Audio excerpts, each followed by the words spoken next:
dirais ça.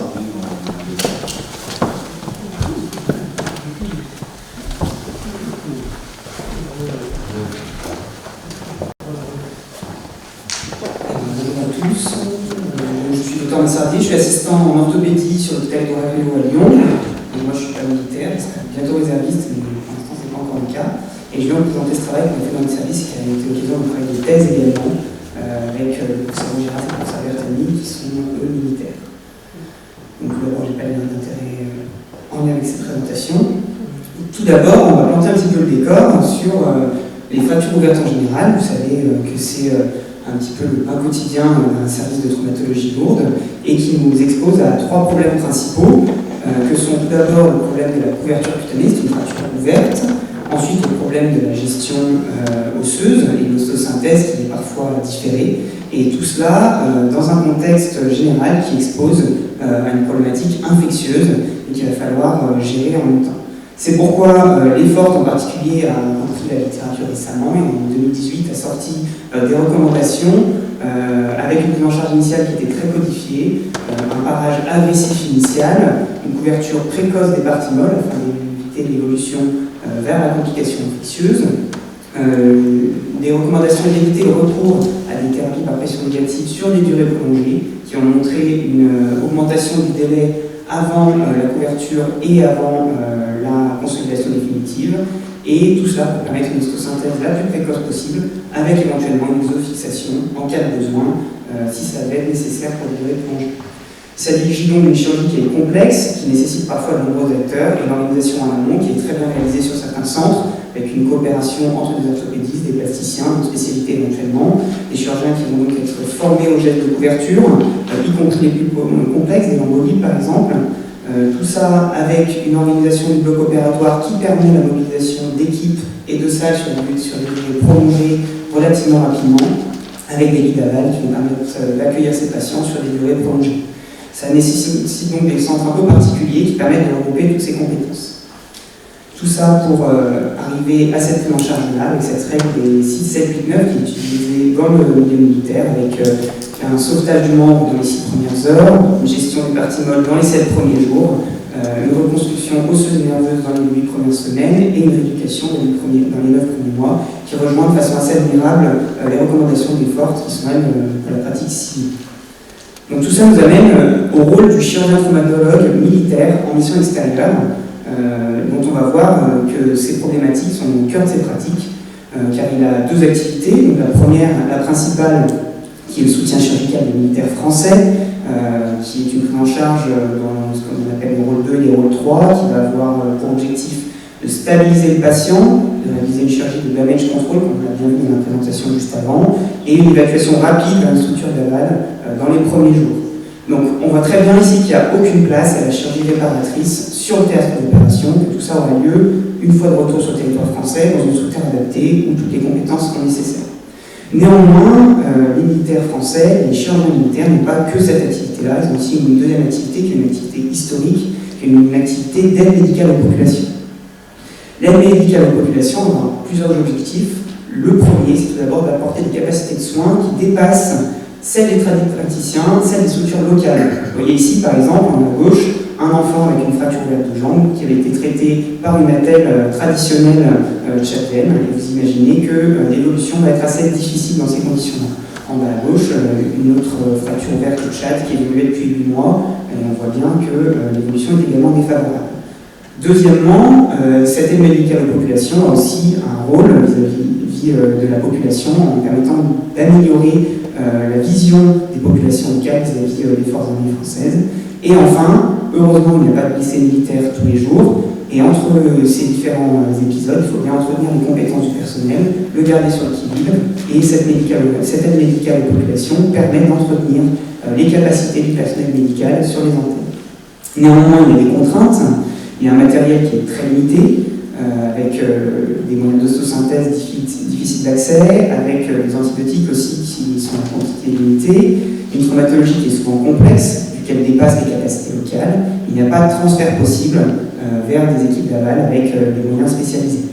On a vu tout à l'heure aussi que les antennes médicales, c'était initialement un chirurgien des membres chirurgiens du tronc. Avec les nouveaux formats, on peut avoir éventuellement des chirurgiens plasticiens, mais c'est une compétence qui était jusqu'à présent peu répandue dans les centaines chirurgicales.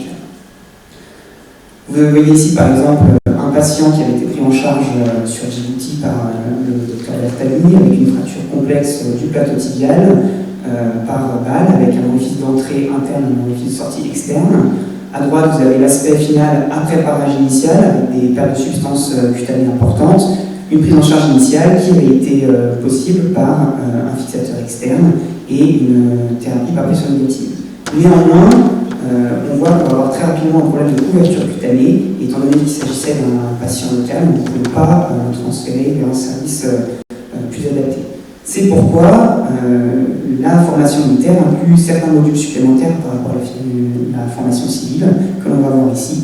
Donc tout d'abord un cursus de chirurgie générale, comme on le dit, avec une évolution actuelle vers l'hyperspécialisation qu'il faut chercher à éviter, mais qui est naturelle, à laquelle se rajoute ce qu'on appelle des CACHIRMEX, du cours avancé de chirurgie en mission extérieure, qui contient des modules qui permettent d'adapter la chirurgie aux conditions dégradées, à la chirurgie spécifique de guerre, et avec une formation, un module particulier destiné aux orthopédistes pour les former aux lambeaux locaux, les lambeaux musculaires, les lambeaux fascio-cutanés aux membres inférieurs. Tout ça dans l'optique d'acquérir des techniques de chirurgie qui sont des techniques simples, fiables, reproductibles, que l'on peut utiliser dans n'importe quelle condition, aussi dégradée soit-elle, quel que soit le matériel que l'on a à disposition, et y compris si c'est un chirurgien orthopédiste qui les réalise. Donc c'est cette formation qui a permis chez ce patient de réaliser ce lambeau saphène interne, afin de couvrir la perte de substance interne avec une greffe de peau sur le site d'honneur, et heureusement la perte de substance externe a pu être fermée secondairement sans nécessité de technique de couverture particulière. Donc on voit qu'effectivement c'est une formation qui est adaptée à la chirurgie en conditions précaires, à la chirurgie en mission extérieure, mais en quoi ça nous intéresse sur le territoire français, en particulier pour moi qui suis chirurgien civil d'un CHU de grande taille. Donc tout d'abord, il faut voir exactement l'organisation du CHU de Lyon. Donc c'est un CHU qui est assez vaste, avec 13 hôpitaux qui sont assez éloignés les uns des autres, y compris un qui est dans le sud de la France, sur la Côte d'Azur. Il y a 2 services d'orthopédie qui accueillent les urgences, il y a 4 services d'orthopédie au total, mais seulement 2 qui font les urgences. Donc sur l'hôpital Édouard Herriot à l'est, ici en rouge, et au sud, l'hôpital Lyon Sud. Et la chirurgie plastique, c'est un seul service qui assure les besoins de l'ensemble du CHU et qui n'a pas d'activité d'urgence. Ils sont uniquement sur l'hôpital de la Croix-Rousse, au nord de Lyon. Donc ça impose des contraintes. Pour la chirurgie plastique, il est difficile de mobiliser des plages d'urgence dans un hôpital qui n'est pas adapté pour les recevoir. Lorsque c'est une prise en charge dans un hôpital qui lui accueille les urgences, il faut libérer une salle entière pendant une longue durée avec du personnel adapté qui n'est pas forcément formé à la réalisation des lambeaux libres. Donc c'est très difficile d'organiser ça sur nos hôpitaux qui accueillent l'orthopédie. Et tout ça avec un patient qui est difficilement transportable, avec une impossibilité de lui faire une navette entre les différents centres. Donc tout ça a occasionné des prises en charge très rallongées, avec parfois des couvertures qui avaient lieu plusieurs mois après, il y a quelques années. Et c'est pourquoi la situation a été amenée à changer récemment. Ce qui a motivé ce changement, c'est le remaniement profond du service en juillet 2018 avec la fusion du service d'orthopédie d'Édouard Herriot et du service d'orthopédie militaire de la Chial des Genettes, pour faire ce qu'on appelait un groupement civilo-militaire. Donc on a vu arriver des praticiens qui étaient tous des praticiens militaires, formés à ces gestes de couverture locale et qui n'ont pas compris pourquoi on n'arrivait pas à faire en France ce qu'on faisait déjà au Mali, au Tchad.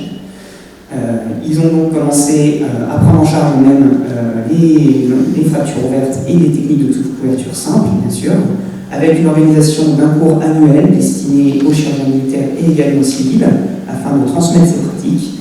Et tout ça, bien sûr, dans une atmosphère de collaboration avec nos collègues plasticiens. Ce n'était pas du tout pour les écarter de la prise en charge, c'était vraiment pour optimiser cette prise en charge, avec, pour les quelques cas qui nécessitaient encore leur expertise, la libération de plages horaires adaptées, hebdomadaires, en cas de besoin, qui pouvaient être mobilisables, et l'assurance d'avoir des libérateurs en orthopédie, afin de pouvoir prendre en charge ces patients de façon optimale.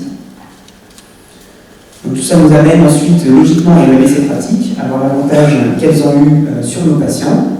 C'est pourquoi on a repris récemment tous ces patients-là, avec des critères d'inclusion qui étaient ceux-ci, des patients de plus de 18 ans, des fractures ouvertes du stylo 3B ou 3C initialement, ou alors des fractures moins graves mais secondairement désunies par une nécrose cicatricielle, un suivi d'au moins 3 mois après le traumatisme. On a analysé le nombre de lambeaux réalisés, leur nature, leur taux d'échec à 1 mois, le délai de couverture à compter de la date d'exposition, le délai de cicatrisation, le taux de fixation externe définitive et le délai avant l'histosynthèse interne. Quand on analyse notre population, on voit que les populations étaient globalement comparables, avec néanmoins comme différence assez importante la modification de la traumatologie avec beaucoup plus de fractures du stylo 3B et 3C, donc ouvertes initialement il y a quelques années, avant 2018, et là récemment on a davantage de souffrance cicatricielle après la chirurgie avec une augmentation des stylo 2 et 3A secondaires et non plus initiales. Par contre, l'épidémiologie reste la même, avec autant d'accidents de la voie publique, d'accidents du travail, d'accidents domestiques qu'initialement. Au final, avant 2018, 28 patients avaient été opérés, c'est-à-dire uniquement 62% de ces patients-là. Donc vous avez imaginé 62% des fractures ouvertes du stylo 3 ou plus, ça fait quand même pas beaucoup. Avec 31 lambeaux réalisés au total, ça veut dire qu'il y en a certains qui ont fini par cicatriser seuls sous pansement vague au bout de plusieurs mois. Il y avait à peu près 50% de lambeaux locaux et de lambeaux libres, et tous ces lambeaux quasiment intégralement été réalisés par l'équipe de chirurgie plastique. Depuis 2018, on a réalisé 20 lambeaux chez 18 patients, donc l'intégralité de ces patients. On était cette fois-ci à 90% de lambeaux locaux, 10% de lambeaux libres, et avec une répartition qui était similaire entre les blocs de chirurgie orthopédique et les blocs de chirurgie plastique. La chose la plus importante, c'est qu'il n'y a eu pas de différence de taux d'échec entre ces deux groupes. Donc, clairement, ces lambeaux locaux sont fiables et permettent une solution pérenne chez ces patients. Et là où on a eu une amélioration drastique, c'était sur notre délai de couverture qui était de 28 jours en moyenne avant 2018 et qui passait à 7 jours divisé par 4, ainsi que sur tous les autres critères, le délai de cicatrisation, le taux de fixation externe définitive. Alors, c'est pas 3,9, c'est 39% de fixation externe définitive maintenant. Et un délai d'histosynthèse interne qui a également été divisé par plus de 5. Alors évidemment, il y a quelques limites à cette étude. D'abord, il y a eu une réorganisation concomitante de l'hôpital qui est passée d'une organisation pavillonnaire à un bloc centralisé qui permettait de mobiliser plus facilement les salles et de les réattribuer en fonction des besoins. Mais n'empêche que la chirurgie plastique n'est toujours pas présente sur notre hôpital. On n'avait pas de recul sur le délai de consolidation. Donc sur l'aspect plus à long terme de cette prise en charge des fractures. Néanmoins, on sait que le taux d'exofixation plus faible et le délai de couverture amélioré ont prouvé qu'ils avaient un effet aussi sur le délai de consolidation. Et enfin, on a fait beaucoup plus de lambeaux locaux qu'auparavant. Alors ça, c'est le fait clairement de former que à ça. Il y a aussi une différence de philosophie entre les orthopédistes et les plasticiens. Qui est que les orthopédistes vont privilégier un lambeau local fiable, simple, productif, comme on a déjà évoqué, alors que la philosophie des chirurgiens plasticiens est principalement d'avoir une dimension cicatricielle moins importante, avec une morbidité du site d'honneur plus faible, mais on pense clairement que ce n'est pas des philosophies qui s'opposent et qu'au contraire, elles sont extrêmement complémentaires et que le fait de garder les deux compétences permet de s'adapter à plus de situations. Donc au final, il y a un vrai bénéfice pour les patients, avec un délai de prise en charge qui est globalement très réduit, sans augmentation du taux d'échec, et ça permet de libérer davantage les chirurgiens plasticiens pour qu'ils se ressentent sur les activités qui sont les seuls à pouvoir faire, et en réduisant les transports de patients entre les différents services. Au final, vous avez mis cette petite photo de l'hôpital de Kaboul pour conclure un petit peu là-dessus. Au final, c'est une chirurgie qui avait été développée, une formation qui avait été développée au profit des populations locales dans les milieux défavorisés. Et on voit qu'au final, grâce à eux, grâce à la formation qu'on a eu grâce à eux, ça permet de prendre mieux en charge les patients dans le CHU. Donc je veux tous vous remercier pour votre attention.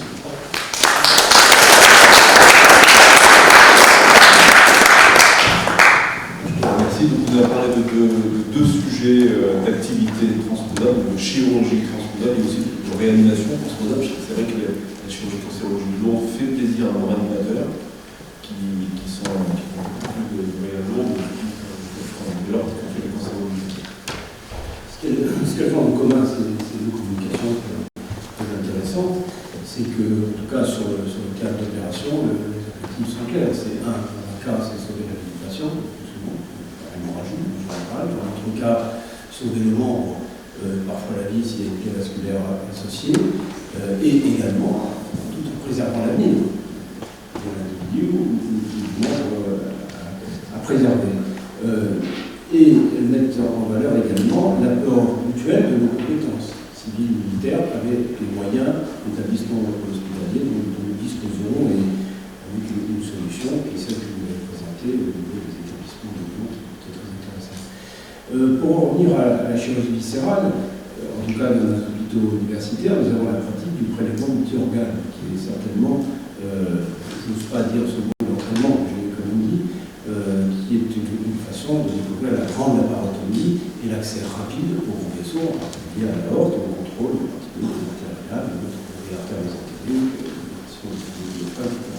je pense que c'est quand même un très bon enseignement et ça peut être également une solution. Effectivement, entre vous, moyennant des accords à un haut niveau, de pouvoir participer à ce type de chirurgie parce que dans un département comme le CHU de Toulouse, c'est plus de 70 prélèvements multi-organes par an. En général, il y en a plusieurs par semaine. C'est vraiment un aspect très intéressant d'avoir chirurgical comme nous-mêmes dans d'autres domaines de la spécialité. On en voit plus parce que vous l'avez dit, tout se fait par cette discussion. Donc ça, c'est une première chose. Ça peut aider à faciliter l'abord du gros vaisseau et donc à traiter ce souci premier, ce cas d'opération qui est l'hémorragie dans les vaisseaux. Après, il y a la notion que vous avez abordée, qui est celle du triage. Je pense qu'il y a beaucoup de choses qui se jouent au moment du triage en amont du bloc opératoire. Pour avoir travaillé à l'époque à Tunis, c'est du principe qu'on avait ouvert sur le terrain de guerre au Moyen-Orient. J'ai vu ce que c'était comme organisation chirurgicale civile, mais qui avait travaillé dans les conditions militaires, face à de très nombreux blessés graves qui arrivaient. C'est extraordinaire. Organisation pas entre l'État et la police uniquement, mais je pense que là, il y a beaucoup de pays qui se souviennent.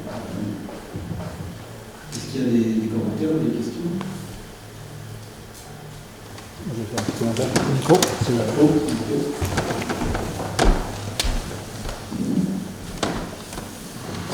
Moi, je suis Victor Ornez, je travaille à Bercy, donc je rebondis sur la communication de Brice Magra.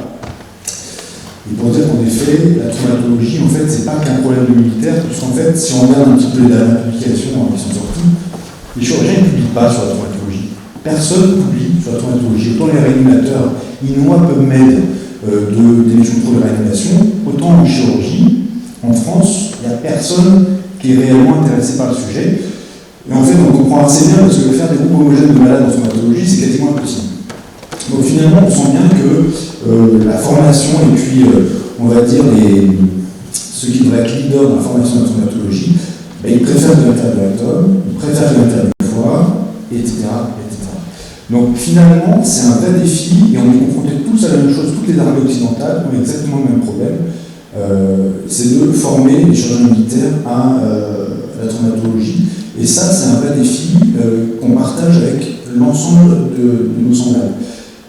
Sur le propos de Brice, il est évident que si on fait faire aux chirurgiens que de la petite chirurgie, c'est-à-dire la chirurgie de paroi, pour faire simple, on n'y arrive pas, et quand ils se retrouvent face à un patient complexe, ils sont perdus. Donc finalement, moi je rejoins complètement le propos de Brice pour dire qu'on doit favoriser, et ça c'est pas forcément facile, la chirurgie cancérologique lourde dans nos hôpitaux, et ça justifie aussi pas que un problème de praticien, mais c'est un problème d'établissement, c'est un problème c'est le problème du service de santé des armées. Et on a du mal à se faire entendre auprès de nos instances dirigeantes, et finalement, on a aussi besoin de soutien qui viennent d'ailleurs, des civils notamment, et puis des coopérations civiles-militaires, comme tu l'écris à Lyon. Et c'est vraiment le challenge du moment. Là, ça fait plusieurs années qu'on dit, mais la restructuration des études médicales et de chirurgie exclusivement, ça ne fait aucun mal, parce que ce que Brice ne dit pas, c'est que sur les 600 polytrons, il y en a peut-être que 17 puisqu'on a été dans la vente, il y a aussi une grosse partie qui a été opérée du thorax, du vasculaire, ça n'apparaît pas, c'est dommage dans ton papier. Et que finalement, la traumatologie, c'est ça, c'est sortir de sa zone de confiance, c'est aller ailleurs avec des chirurgiens quand ils sont là, et sinon tout seul pour aller au fin fond de la vie. Et donc le challenge, il est vraiment là. Et donc moi, je adhère totalement au propos, et on a besoin de faire la cancérologie lourde dans nos hôpitaux. C'est vraiment, je pense, la pierre angulaire de la formation, et surtout la formation continue, parce que la formation initiale, c'est relativement simple. La formation continue de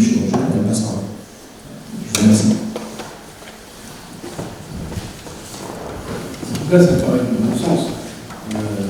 Et un paradoxe aussi, quand on sait que la chirurgie traumatologique est devenue de la chirurgie militaire, historiquement. Évidemment. Oui. Oui, Jean-Claude Couffin. Je pense tout à fait, effectivement, qu'il ne faut pas faire de la chirurgie pariétale, et en fait, aussi, je veux dire que la mise en situation en face de ce qui peut correspondre au damage control est rare, surtout avec l'hyper spécialité, tout ça, vous l'avez bien développé. Moi, je pense que vous cherchez effectivement à trouver à travers vos propres ressources la manière de progresser, de retrouver quelque chose. Je pense qu'il y a une part très importante pour la simulation et pour des nouvelles formes de pédagogie et d'enseignement. Il me semble que c'est très très important parce que vous n'aurez pas de volume, vous n'aurez pas les situations, et je pense que ça se prête énormément à ce genre de nouvelles pédagogies. Philippe, un petit mot en complément. Vous dites et vous demandez avec raison qu'il faut opérer des malades de cancérologie lourde et que vous n'en avez pas assez. La solution n'est-elle pas que vous alliez travailler dans les hôpitaux civils, dans les structures privées civiles, où il y a des filières de chirurgie digestive lourde, notamment cancérologie?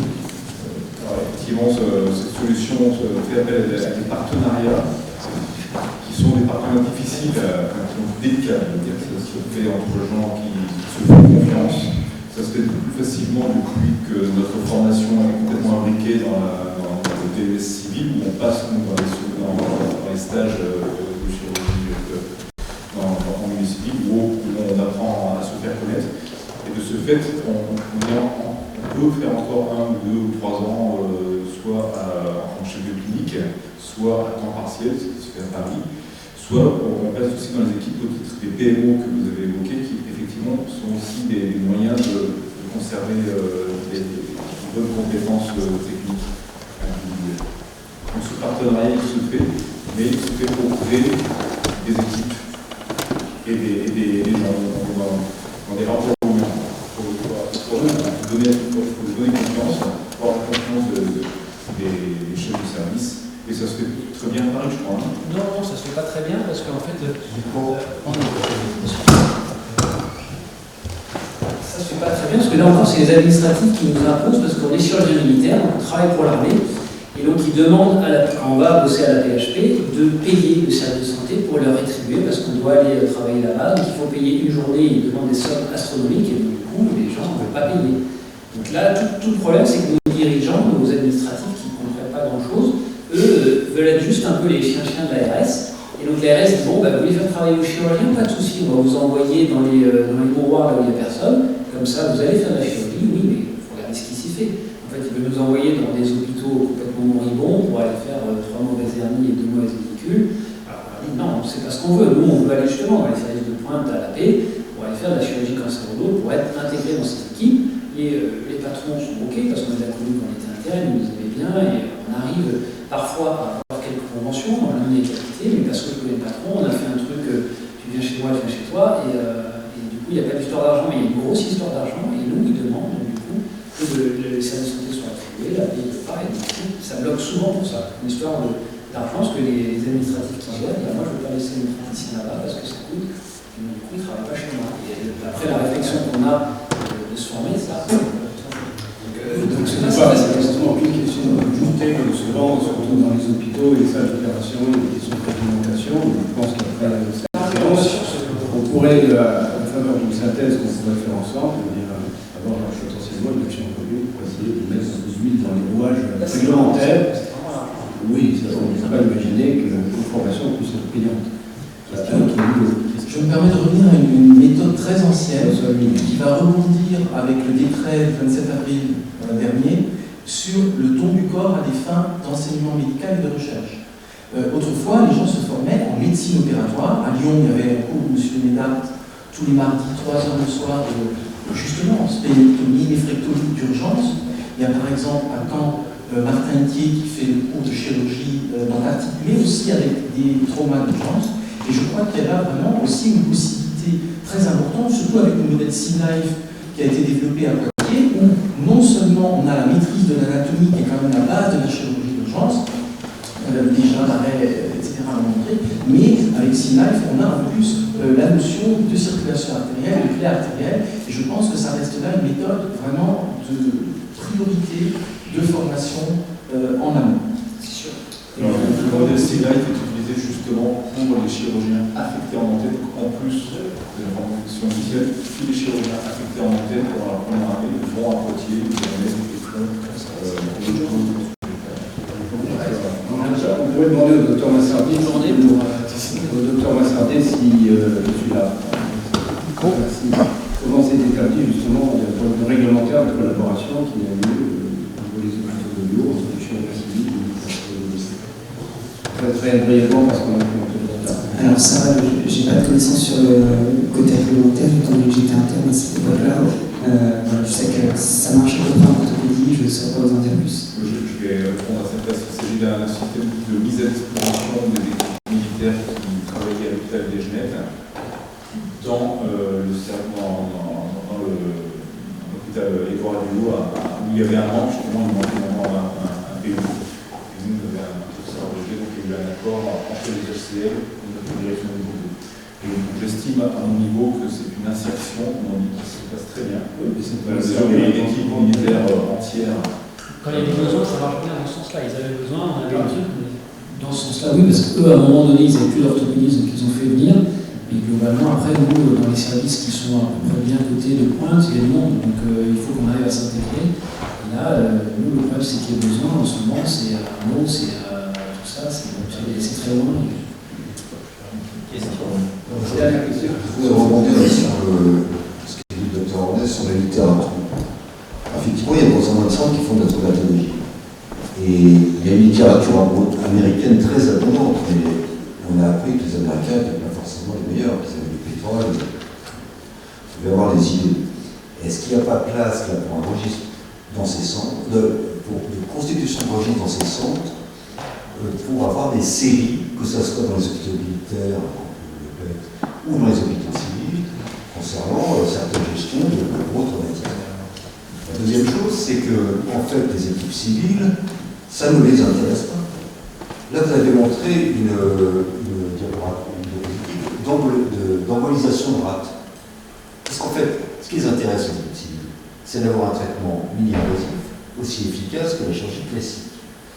Et la question que ça pose, c'est pour vous l'accès à ce type de thérapeutique. Parce que l'interventionnel est en train de prendre le pas dans beaucoup de domaines. Alors, je ne parle pas des urgences, mais l'exemple de la rate est quand même une urgence.